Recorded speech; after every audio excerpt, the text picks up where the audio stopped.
Eres la persona a la que todos llaman cuando las cosas se derrumban. Eres el que aparece, el que escucha, el que encuentra la manera de decir sí, incluso cuando cada parte de ti quería decir otra cosa. Eres fácil de tener cerca. No complicas las cosas. Y en algún lugar debajo de todo eso, hay un peso que no puedes nombrar del todo. Un agotamiento silencioso que no tiene nada que ver con qué tan ocupado estás y todo que ver con qué tan lejos has viajado de ti mismo. Probablemente lo has llamado sensibilidad, empatía o simplemente el tipo de persona que eres. Jung lo llamaría algo completamente diferente. Y si la amabilidad alrededor de la cual has construido tu identidad no es una virtud que desarrollaste, sino una estrategia que aprendiste tan temprano, bajo tanta presión, que dejaste de poder distinguir la diferencia? ¿Y si la versión de ti que nunca causa problemas, nunca pide demasiado, nunca deja que la incomodidad se note, no es tu carácter en absoluto, sino una máscara tan antigua que se ha fusionado con tu rostro? Hay una razón por la que duele de maneras que no puedes explicar a las personas. El resentimiento que surge y luego desaparece antes de que puedas examinarlo. La ira que llega de la nada y te deja avergonzado. El agotamiento de ser bueno. No el agotamiento de hacer demasiado, sino algo más profundo. El agotamiento de alguien que ha estado actuando durante mucho tiempo y ha olvidado que es una actuación. Olvida lo que el mundo de la autoayuda te enseñó a esperar aquí. No voy a decirte que establezcas límites en 5 pasos, ni que te ames más, ni que dejes de complacer a las personas como si fueras simplemente un hábito que pudieras cambiar como una mala dieta. Eso no es lo que esto es. Esto es Carl Jung, uno de los psicólogos más importantes que jamás hayan vivido, mirando directamente la psicología debajo de la amabilidad excesiva y nombrándola con una precisión que debería detenerte en seco. Una persona hipertrofiada al servicio del miedo. No demasiada bondad, la ausencia de un yo. Lo que estás a punto de ver no puede desverse. Quédate conmigo. Y el mecanismo debajo de tu agotamiento, el que ha estado funcionando silenciosamente durante años, se vuelve completamente visible. Hay una versión de tu historia que nunca has cuestionado. Va algo así, eres una persona cariñosa. Siempre has sido así. Es simplemente quien eres.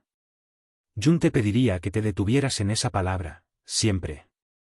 Porque las cosas que siempre hemos sido casi nunca son elegidas. Son aprendidas. Y los comportamientos más profundamente aprendidos son los que absorbimos antes de tener lenguaje para ellos, antes de poder evaluar si nos estaban sirviendo o salvando. La persona en el marco de Jung no es vanidad. No es pretensión. Es una estructura psicológica, el rostro que desarrollamos en respuesta a lo que nuestro entorno nos exige. Todo ser humano tiene una. El problema no es la existencia de la persona. El problema es cuando una persona se identifica tanto con su persona que la confunde con sí misma. Cuando la máscara deja de ser algo que usas y se convierte en algo que eres. En 2 ensayos sobre psicología analítica, Jung escribió que la persona es una máscara de la psique colectiva, una máscara que finge individualidad, haciendo creer a los demás y a uno mismo que se es un individuo, mientras que en realidad solo se actúa un rol a través del cual habla la psique colectiva. Lee la última parte de esa frase de nuevo. No un rol que inventaste. Un rol a través del cual algo más grande que tú, la expectativa social, la presión familiar, el peso acumulado de todos los que necesitaban que fueras manejable, habla. El niño que se vuelve excesivamente amable es casi nunca un niño que eligió la gentileza desde una posición de seguridad. Es con mucha más frecuencia un niño que descubrió muy temprano que la existencia auténtica tenía un costo. Que expresar una necesidad real producía ansiedad en las personas a su alrededor.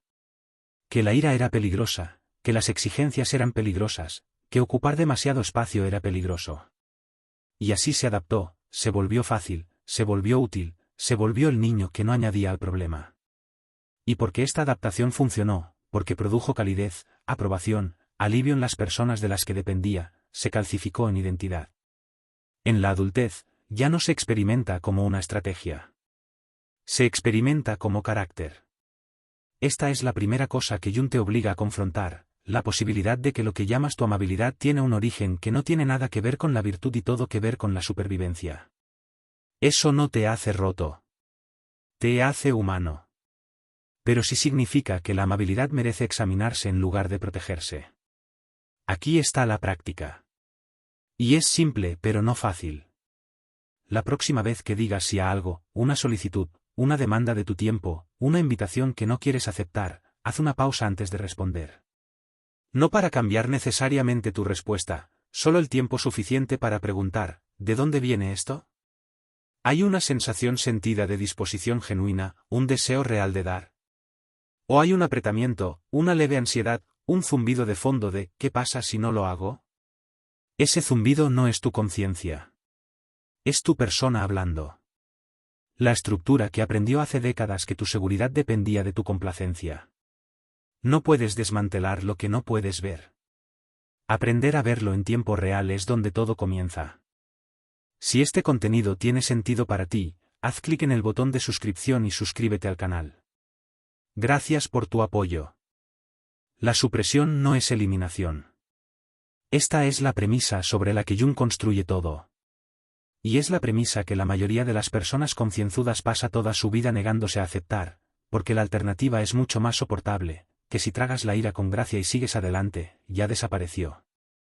Gestionada, prueba incluso de tu madurez. La psique no funciona así. Lo que empujas por debajo del umbral de la conciencia no desaparece. Se relocaliza. Se mueve del lugar donde puedes examinarlo y tomar decisiones deliberadas sobre él hacia el lugar donde actúa sobre ti sin tu conocimiento ni consentimiento. Jung llamó a esta región la sombra. No el mal, no patológica por naturaleza, sino la suma de todo lo que el ego ha decidido que no puede permitirse ser. Y para la persona cuya supervivencia alguna vez dependió de ser fácil y emocionalmente poco exigente, la sombra acumula una carga muy específica y muy pesada, ira reprimida, resentimiento no expresado, el deseo legítimo de ser visto, no como útil, no como la persona que mantiene las cosas juntas, sino como un ser humano completo con necesidades que a veces incomodan a otros. Lo sentiste aunque nunca hayas tenido un nombre para ello. La irritación que surge hacia alguien que no ha hecho nada particularmente malo, que simplemente pidió una cosa más en un día en que ya habías dado todo. La reacción desproporcionada a una pequeña ofensa que te avergüenza después porque sabes que la intensidad no coincidió con el evento.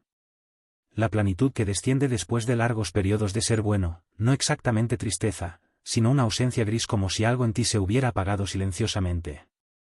Jung reconocería todo esto de inmediato. No son señales de ingratitud o inestabilidad. Son la sombra encontrando las grietas.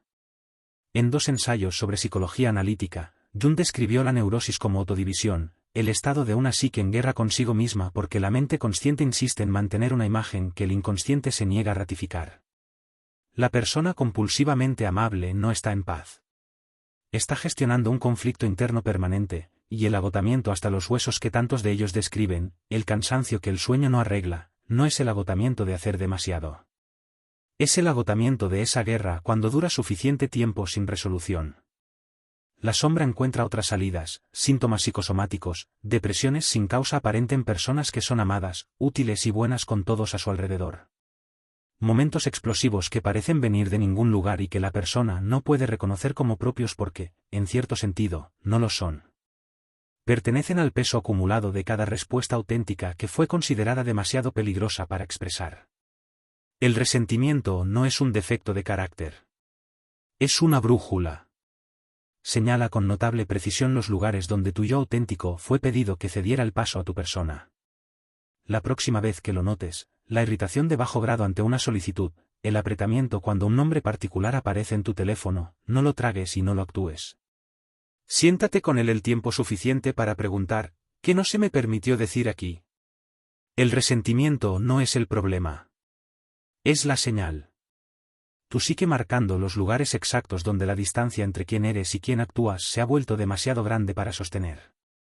Hay un tipo particular de daño que solo causan las personas muy buenas.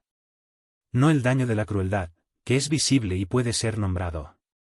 No el daño del egoísmo, que al menos anuncia lo que es. El daño de la amabilidad compulsiva es más difícil de ver, más difícil de rastrear y en muchos sentidos más difícil de recuperarse porque llega envuelto en cuidado, en sacrificio, en la creencia genuina de la persona que lo causa de que está dando en lugar de tomando. Jung fue preciso sobre esto. La sombra no es lo que crees que estás ocultando. Es lo que no sabes que estás ocultando. Y la persona de bondad excesiva, precisamente porque está tan invertida en su propia benevolencia, produce una sombra de densidad inusual, una que opera a través de los mismos comportamientos que la persona considera sus virtudes. Considera lo que la amabilidad compulsiva realmente hace en una relación. Crea una asimetría. Una persona da, absorbe, acomoda, suaviza. La otra recibe, no siempre cómodamente, porque algo en ella registra un nivel por debajo del lenguaje que el dar no es completamente libre. Que se está acumulando una deuda aunque nadie la esté contando abiertamente. La persona excesivamente amable negaría esto por completo. No quiere nada a cambio. Da libremente. Pero el resentimiento que examinamos en la sección anterior cuenta una historia diferente, porque el resentimiento es precisamente la evidencia de un intercambio que nunca fue reconocido, de algo dado que de hecho no fue gratuito. Esta es la sombra operando no como agresión, sino como deuda invisible, como la presión lenta del sacrificio acumulado que comienza, con el tiempo, a funcionar como una reclamación sobre la otra persona. Una reclamación expresada no a través de la demanda sino a través de la decepción, a través del retraimiento, a través del peso particular que carga una persona que ha sido muy buena durante mucho tiempo y nadie lo ha notado de la manera correcta. Y luego está el daño más sutil, lo que la amabilidad compulsiva le hace a las personas a las que va dirigida. Una persona que nunca se niega, nunca responde, nunca introduce la fricción de un desacuerdo genuino, no le da a las personas a su alrededor el regalo de la realidad. Les da un espejo que solo refleja lo que quieren ver. El niño criado por un padre compulsivamente amable aprende sin que nadie lo pretenda que es demasiado para que lo contradigan, que el amor requiere gestión en lugar de honestidad. El amigo que siempre acomoda entrena gradualmente a las personas a su alrededor, sin diseño, a dejar de considerar sus necesidades. No por malicia, sino porque la señal nunca fue enviada de que existían necesidades. En 2 ensayos sobre psicología analítica, Jung observó que la persona no es nada real. Es un compromiso entre el individuo y la sociedad sobre lo que un hombre debe aparentar ser. La persona que ha colapsado completamente en ese compromiso no se vuelve desinteresada. Se vuelve, en un sentido psicológico preciso, selfless, sin un yo. Y una persona sin un yo no puede ofrecer lo que la conexión real requiere, la presencia de un otro real, alguien con bordes, con límites, con una perspectiva que a veces resiste, y al hacerlo confirma que la relación es entre 2 personas reales en lugar de entre una persona y su propio reflejo. Esta es la parte que la mayoría de las personas excesivamente amables no puede aceptar de inmediato, no están causando daño a través de lo que retienen. Están causando daño a través de lo que actúan. La disponibilidad implacable, la acomodación sin fricción, la capacidad interminable de absorber. Estos no son regalos. Son, en términos de Jung, los productos de una persona tan dominante que el yo detrás de ella ha sido efectivamente evacuado. Y un yo evacuado no puede amar. Solo puede funcionar. Imagina el momento en que alguien que te ama te pregunta cómo estás realmente. No la versión social de la pregunta. La real, hecha en silencio con atención genuina. Y nota lo que sucede dentro de ti antes de responder. Para la mayoría de las personas que ven esto, hay una pausa que no tiene nada que ver con pensar. Es más como una búsqueda, un alcanzar hacia adentro por algo que debería ser inmediatamente accesible y encontrar en cambio una especie de niebla. ¿Sabes cómo se supone que debes sentirte? ¿Sabes qué sería lo correcto decir? Pero la respuesta real, sin mediación y sin actuación, la que requeriría que supieras que quieres, que necesitas, que es genuinamente verdad para ti ahora mismo, esa respuesta es más difícil de localizar de lo que debería ser. Este no es un problema pequeño. Esta es la consecuencia psicológica que Jung identificó en el centro de una persona sobredesarrollada, la erosión progresiva del acceso al yo. No un colapso dramático, una acumulación gradual de distancia. Cada vez que suprimes una respuesta auténtica para mantener la imagen, no solo pierdes ese momento. Depositas otra capa de aislamiento entre tu ego consciente y tu vida interior real, haciendo que sea incrementalmente más difícil saber qué sientes, quieres o necesitas genuinamente. Haz esto durante años. Hazlo a través de cada relación significativa y cada momento de tensión. La distancia se convierte en el estado predeterminado, y eventualmente la niebla es simplemente cómo se siente el interior. Jung fue inequívoco sobre lo que esto significa para la capacidad de conectar. En el desarrollo de la personalidad, escribió que la personalidad genuina requiere fidelidad a la ley del propio ser. No como una prescripción moral, sino como una necesidad psicológica. Una persona que ha abandonado esa fidelidad no se vuelve desinteresada en el sentido que implica la palabra, abierta, disponible y que da libremente.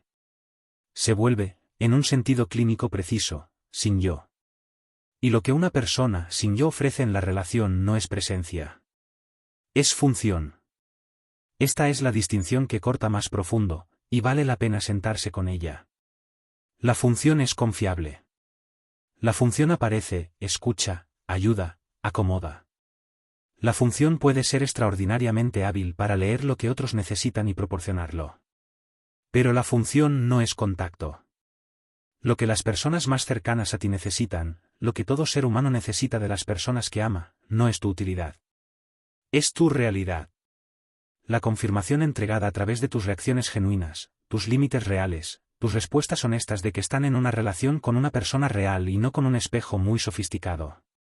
Cuando das desde un yo evacuado, las personas que reciben sienten algo aunque no puedan nombrarlo.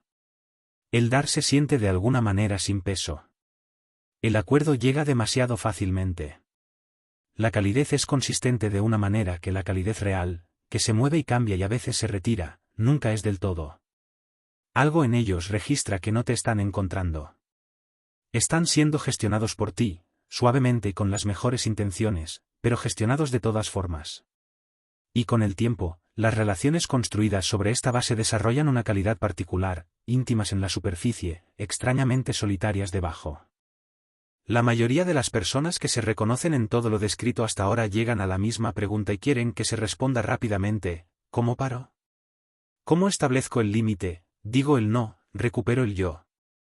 Y la velocidad de esa pregunta es en sí misma parte del problema, porque trata lo que Jung identificó como una transformación psicológica profunda, como si fuera una técnica a adquirir, un hábito a reemplazar por uno mejor.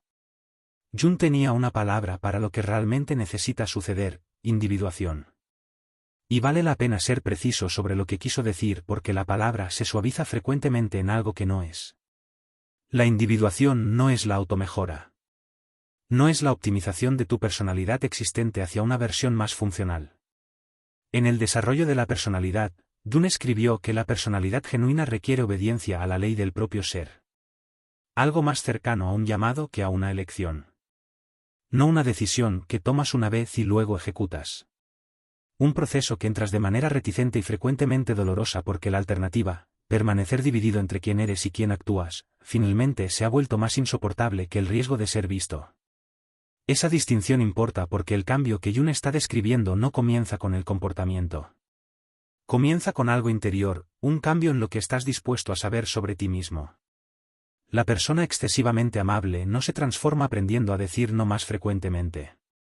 Se transforma siendo honesta primero internamente y luego gradualmente en el mundo sobre lo que es realmente verdad para ella. Lo que siente, lo que necesita, lo que ha estado pretendiendo durante años que no existe. La práctica es menos dramática de lo que la mayoría de las personas espera. No comienza con una confrontación. Comienza con una pausa usada no solo para identificar si una respuesta viene de la persona, sino para preguntar cuál es la respuesta auténtica y darle alguna forma de expresión, aunque sea inicialmente privada. Escríbela. Dila en voz alta en una habitación donde nadie pueda escucharte. El punto no es entregar inmediatamente cada verdad suprimida a las personas en tu vida. El punto es detener el borrador en la fuente, hacer que la respuesta auténtica sea real para ti mismo antes de decidir qué hacer con ella. Un yo que nunca es reconocido, aunque sea en privado, es un yo que sigue desapareciendo. El segundo cambio está en cómo entiendes el propósito de un límite. La persona orientada hacia los demás experimenta los límites como rechazos, como evidencia de que es egoísta o menos amorosa de lo que quiere ser. El marco de Jung reorienta esto por completo. Un límite no es una retirada del cuidado. Es un acto de honestidad que hace posible el cuidado genuino. Cuando le dices a alguien lo que no puedes o no harás, le das algo que la disponibilidad interminable nunca podría. La verdad de con quién están realmente en una relación. Las personas reales, con sus bordes y sus negativas y sus necesidades que a veces incomodan a otros, son las únicas capaces del amor real. El cambio más difícil está en tu relación con la desaprobación. La persona de amabilidad excesiva fue construida específicamente para prevenirla, para hacerte seguro haciéndote agradable. Esto significa que las primeras expresiones genuinas de tu yo auténtico casi con certeza producirán incomodidad. A algunas personas no les gustará el cambio. Algunas lo nombrarán como egoísmo o frialdad. Jung fue claro sobre este costo. En el desarrollo de la personalidad, escribió que el desarrollo de la personalidad genuina es una empresa impopular, una desviación que es muy poco congenial al rebaño. Las personas que se han beneficiado de tu persona experimentarán su aflojamiento como una pérdida. Eso no es evidencia de que estés haciendo algo malo. Es evidencia de que algo real está finalmente sucediendo. Lo que cambia el día en que todo cambia no es tu personalidad.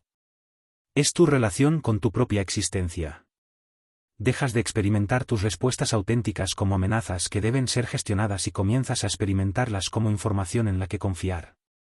Y una persona que puede escuchar lo que su propio interior está diciendo, que tiene suficiente relación con su propio yo para recibir esa información sin suprimirla inmediatamente, puede por primera vez dar desde un lugar que es real en lugar de un lugar que tiene miedo. Eso no es crueldad. No es el abandono de las personas que dependen de ti. Es lo que Jung quiso decir con la forma más profunda de cuidado, el tipo que requiere que un yo esté presente y que por tanto requiere que dejes de pretender que el tuyo no existe. Aquí hay una pregunta que vale la pena contemplar y no apresurar a responder: si quitaras la utilidad, la disponibilidad, la acomodación, la capacidad interminable de absorber lo que otros traen, ¿qué quedaría? No como amenaza, como una investigación genuina. Porque la mayoría de las personas que han construido su identidad alrededor de ser buenas para otros nunca la han hecho seriamente. La persona responde antes de que el yo tenga la oportunidad. Jung creía que la vida no vivida no simplemente espera. Presiona. Irrumpe en síntomas, en resentimiento, en la soledad específica de alguien que está rodeado de personas que lo necesitan y conocido por casi ninguna. La condena de los excesivamente amables no es que sufran de demasiado amor. Sufren de demasiado poco yo. Y el yo no puede recuperarse solo a través de la comprensión. Requiere algo más cercano a lo que Jung llamó fidelidad, una perseverancia leal hacia la ley de tu propio ser, incluso cuando esa ley contradice lo que todos a tu alrededor han llegado a esperar. Este no es un proceso cómodo. La persona se afloja lentamente y el material debajo de ella, la ira, el duelo, las necesidades que nunca tuvieron nombres permitidos, surge antes de resolverse. Habrá momentos que se sienten como regresión, como egoísmo, como convertirte en alguien más pequeño en lugar de alguien más completo. Jung lo sabía. Nunca prometió que la individuación fuera placentera. Solo insistió en que la alternativa, la actuación continua de un yo que no habitas, era una forma de morir que sucedía demasiado lentamente para notarse hasta que estaba muy avanzada. Lo que queda cuando la actuación finalmente comienza a suavizarse no es nada. Es algo más silencioso y más duradero que la calidez que la persona aprendió a proyectar. Es presencia. La capacidad de estar en una habitación con otra persona sin gestionarla. De decir algo verdadero sin calcular primero el daño. De recibir cuidado sin desviarlo inmediatamente de vuelta hacia la otra persona, porque recibir se siente más peligroso que dar.